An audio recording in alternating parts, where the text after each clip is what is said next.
Have you ever wondered what exactly the chromium cover is on Chrome cards? Well, I have. So I went and did some research, and I came across an article that described this as clearly as I'm going to find anywhere. So I wanted to introduce you to this article and walk you through kind of like what I learned from this as well. So first of all, this article is from a website here that I highly recommend. You know, I made a video not too long ago about different sites where you can read articles about sports cards, and I didn't know about this one at the time that I made that video, but this is actually a really great website, sabbaseballcards.blog. They've got a lot of different topics. It's active. You can see here, you know, I'm recording this, and the last thing written here was just a week ago. It's got a lot of different things on a lot of different categories that you can go in and learn about a lot of different topics. But anyway, this particular article is about the Chrome and how it works. So I'll just walk through this. If you want to read the article, I'll put the link in the description box below, but I'll also kind of walk through what it goes over here. So, you know, he starts off, he shows these pictures, and you can see how the chromium cover in the bottom two pictures there is reversed. Yeah, the top two are regular printing plates. You see those printing plates all the time, and then the chromium ones in the bottom are reversed. So, you know, he starts off his article kind of exploring, like, why is it that it's like that, you know, and he came to this conclusion or this hypothesis that it must be that the cards are printed, you know, on the clear side, on the back side of this clear plastic covering, and then kind of pressed on to the card like that, and then just the plastic covering remains. So he actually went through an experiment to see exactly how the chromium covering was put onto the card itself. So he took a card and he soaked it to remove the chromium layer from the card. He took a card that he didn't have any interest in keeping, and he soaked it, and basically he turned his chromium card into like a base card. He turned it from a Topps Chrome to a Topps, and then had a separate layer here of a foil backing. You know, he says here, a literal foil backing.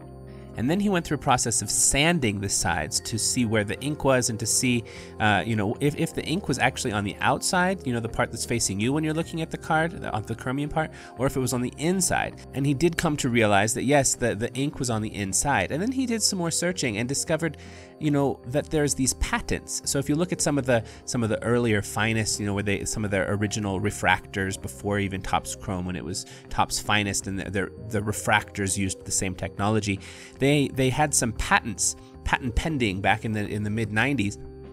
And he goes through and identifies the specific patents and what the patents are actually doing. I thought this was just fascinating. So, you know, here's the patent design, one of the patent designs. So it's hard to tell too much from the picture, but essentially this patent relates to the clear layer. Okay, how it's printed on the backside, how the thickness of the ink printed can change so as to create textural effects. So that's one of the patents was related to that. Another patent that Topps had here, you can see what it's made of.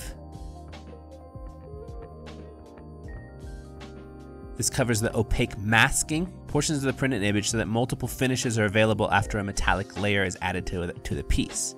Okay, so again, I invite you to go and read this more closely on his website, because you know you can see the words here, but it's better. It's good for you to go visit him anyway. I encourage you to go and check out this website in general.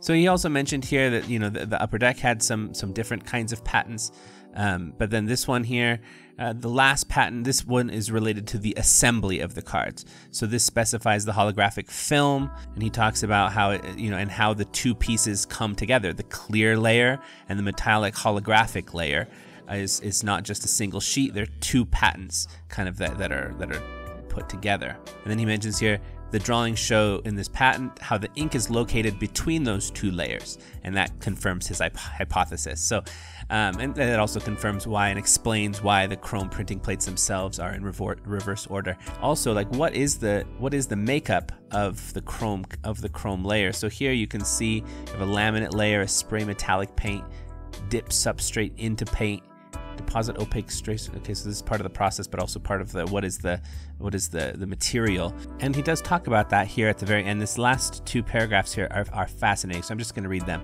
When you look at a chrome card, you're looking at the back of the printing through the clear plastic sheet that it's been printed on. The non-shiny sections have opaque white ink printed on top of the colored inks. Remember, you're looking at the back of the printing. The shiny sections are from a foil sheet that has been glued to the plastic sheet. The rest of the card is regular print stock, on which the card backs are printed just like traditional paper cards. And then it says here, the plastic paper dual composition is why chrome cards tend to curl so much.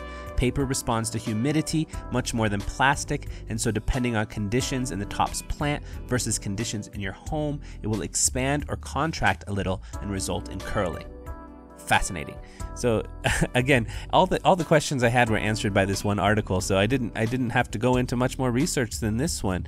It's just fascinating. So I suggest you go here, check out this guy's article. This was written back in August 2019, but the other articles on the site are being regularly, they have new stuff that's coming up. You can see here the MC Hammer cameo that wasn't. I gotta see what that one is.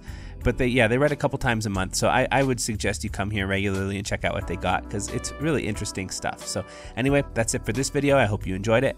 Peace.